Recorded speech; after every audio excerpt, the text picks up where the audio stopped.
When you were a child, you were afraid of the dark. Maybe you needed a light left on. Maybe you ran up the stairs a little too fast. Maybe you were certain, completely certain, that something was waiting in the closet, or under the bed, or just past the edge of the light, and an adult told you what every child gets told. There's nothing there. It's all in your head. Don't be afraid. They were wrong. That fear is not irrational.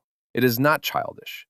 It is the single most rehearsed, most battle-tested, most successful fear your species has ever produced. You were born with it. Your children will be born with it, and some version of it has kept your family line alive for 300,000 years. Tonight, we're going to talk about the one thing every human who has ever lived has been afraid of.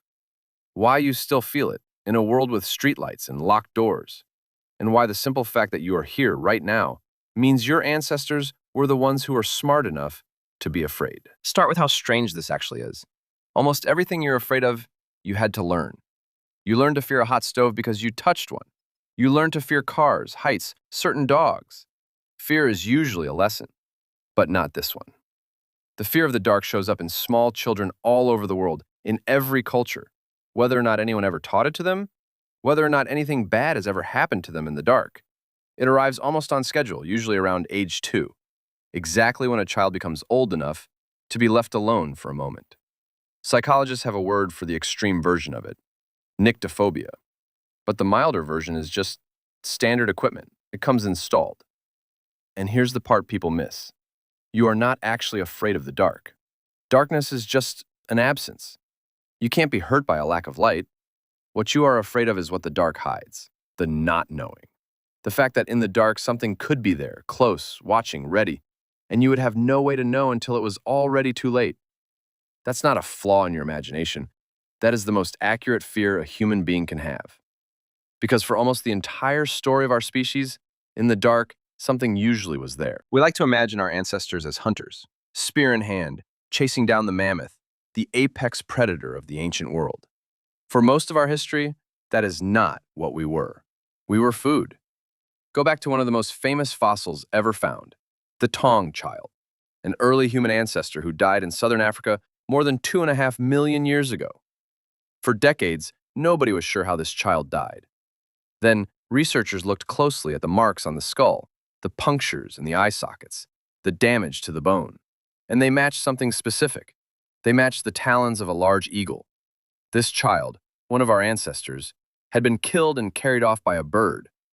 It gets closer to home. In the caves of South Africa at a site called Swartkrans, scientists found the fossil skulls of early humans with 2 neat puncture holes in them. For a long time, it was a mystery, until someone lined the holes up with the lower canine teeth of a leopard. A perfect fit. The leopards were dragging our ancestors up into the trees, the same way leopards still store their kills today. Researchers who study this have a blunt phrase for it. Not man the hunter, man the hunted. For millions of years, we were a medium-sized, slow, clawless, fangless animal, living in a world full of things that were faster, stronger, and very interested in eating us. And those things hunted at night. Here's the cruelest part of the setup. Humans are daytime animals. Our eyes are built for bright light and color and detail.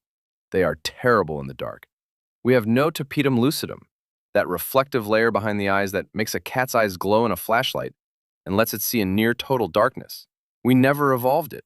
When the sun went down, our greatest sense simply switched off.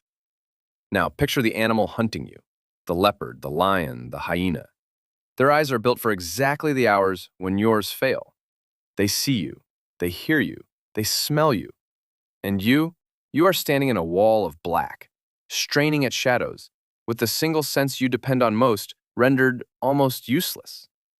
That was the situation every single night, for hundreds of thousands of years.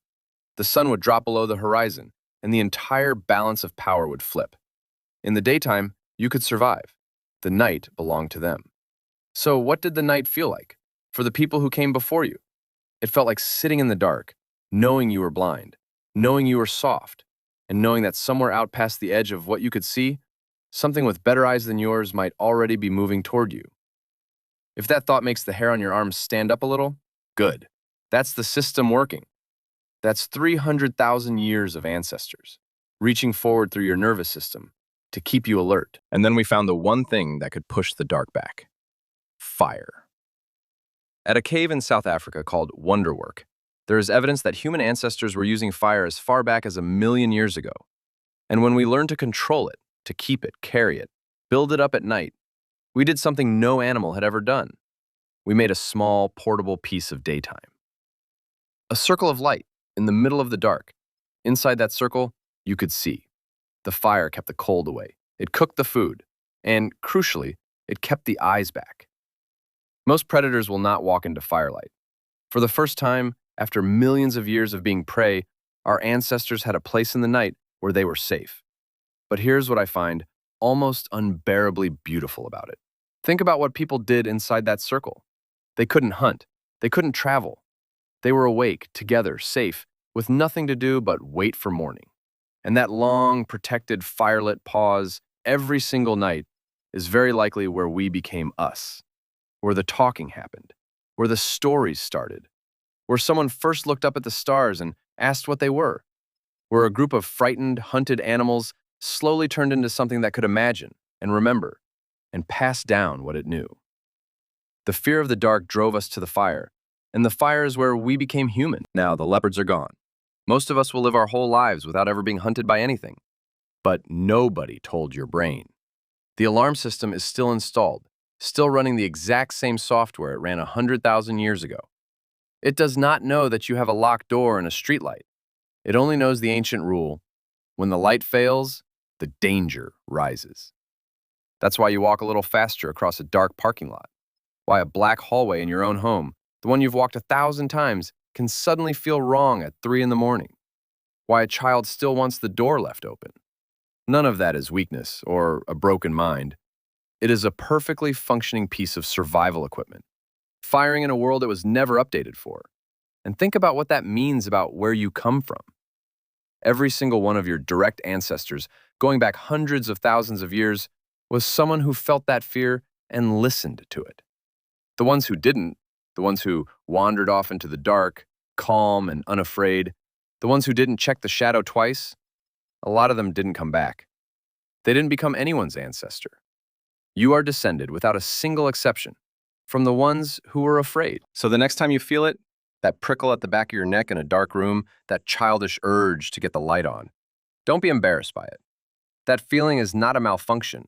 It is an inheritance. It is the oldest, most loyal thing your species owns, handed down through 300,000 years of people who survived the night by refusing to trust it. Every human who has ever lived has been afraid of the same thing. And every human who has ever lived owes their entire existence to the fact that when the light went out, somebody was paying attention. The dark isn't out to get you, but for almost all of human history, something in it was.